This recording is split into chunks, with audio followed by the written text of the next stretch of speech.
Hey friends, and welcome to our first art journaling lesson. Today we're going to be working on our base coats. The goal is to get paint on these white pages. In the coming weeks, we'll be showing tricks and tips on how to get lots of layers in your book.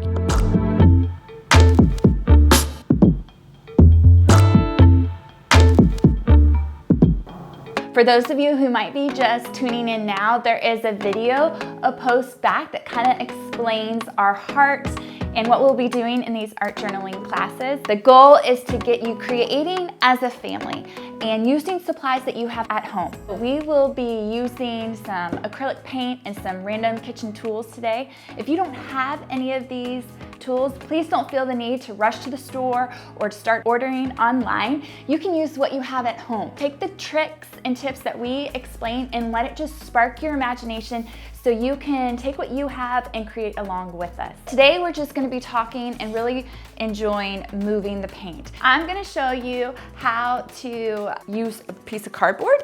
If you travel and have room keys or old gift cards, you could also use this. Either one works. If you don't have this, you can use a piece of cardboard or just thick cardstock, something to move the paint. I would recommend using 3 or 4 colors max per page. If you mix too many colors, it might turn black. Maybe you want to do that, but just start with 3 to 4 colors to blend on per page. I'm gonna use some just blue acrylic paint and I'm gonna just squirt it right on my page. Now, this is so fun because you just get to play and move the paint around. I have no goal here. I'm just trying to cover up as much white space as I want. As you can see, it creates movement in the paint based on how much you press down your card. So you can press down real hard and it kind of creates more of a dry effect. You can do it lightly and just kind of glide the paint on top. It makes a thicker layer. So you can play around with moving it to create lines by how you hold your card and how hard you press down. Can play around with that. Now let's add another color. I'm gonna add some green now. Kind of just squirt it on there wherever. And have fun moving. So you can start covering up a new area. You can overlap, see what colors kind of blend together. Super fun. If you are worried about your pages below getting impacted by your paint, you can slide in a piece of paper just to kind of catch the stuff that runs off the side. There we go. That's how you can use an old gift card or a piece of cardboard, just kind of getting big chunks of color on there. If you want to add some more detail, I love using random tools like this for art. So that's how I use my little basting brush here. And I think now I'm going to squirt the paint on a paper plate because I don't want as much chunk of a color here. So I'm going to dip now my brush in the paint here. It's up to you if you squirt it back on your plate, your paper, or on a plate like this or old piece of paper or cardboard. But I just want lighter chunks of the color now. So that's why I put my paint here. But the basting brush is just kind of fun. It kind of acts like a paintbrush, but you can't totally control it, which can be a lot of fun for the art process because you're just experimenting and playing. So you can see now I have smaller lines of movement based on the brush. There, you can see it more clearly here. Ah, that's so fun. Now I have an old plastic fork here that you might get in a carry-out food or something, and I'm going to play around with this.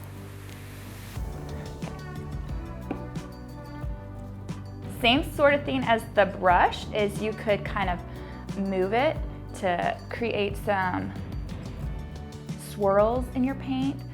And because the paint below is still wet, the colors are blending a little bit. You can also do a fun stamp technique with a fork. And it kind of can be a repetitive look. I like that. Based on how much paint you have on your brush, it might ooze a little bit. That's okay. Another thing you could use is a feather if you want. You can use it to do polka dots if you use the hard stem end, or you can use the wisp to kind of add some wisp like this in your paint.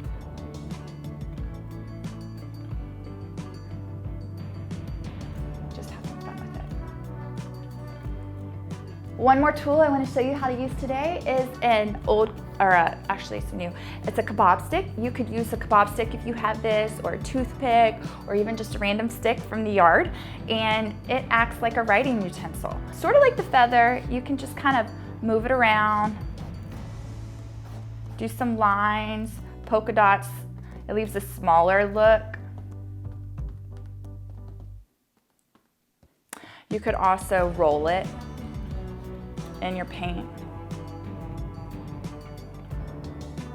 to leave some bigger chunks if you want. And the last thing I'm going to use today are my fingers. You don't have to have lots of paintbrushes to get creative. We have lots of tools right here. I'm going to add some bigger polka dots. And I promise you that getting your hands a little messy will make your spirit happy. You will have fun doing this. A tip is you could have baby wipes or paper towels or an old rag close by to be ready to wipe those fingers off before you get up or your kids get up to get them clean, so then the rest of your house doesn't also get fingerprinted, but it's fun. The kid in you, let that come back out. We lose that as we get older, and it's necessary. For me, these 2 pages are done. This is a base layer of just color and paint and inspiration. As the weeks go, we'll be talking about collaging and doodling and drawing, and we will add more things on top. So to be completely honest, I don't love every part of this. This is a little dull to me over here, but I like the contrast of the faint paint lines with the thick chunk. So I'm happy with it. So I am gonna let this dry, and in the coming weeks, we'll be showing more ways of things you can add on top. If you want to keep going, creating base pages, you could use, one tip is you could use a blow dryer just to help speed up the drying of your pages. Some of this is already dry, like over here, these faint lines, but some of it where there's thicker paint, it's still really wet. So I can use a blow dryer and help speed up the drying of these pages so I can flip my page and keep going.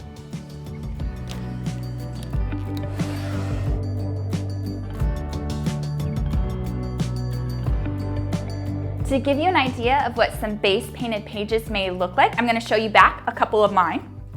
If we flip back to the beginning, let's see, this one, I did the same scrape painting technique on both of these pages, and then I let it dry and added some doodling and some of my kids' work and some ripped pages of wrapping paper. So in the coming weeks, we'll be showing you these different techniques on how you can add to your collaged pages. This is another scrape painting technique that I added more layers of paper on top.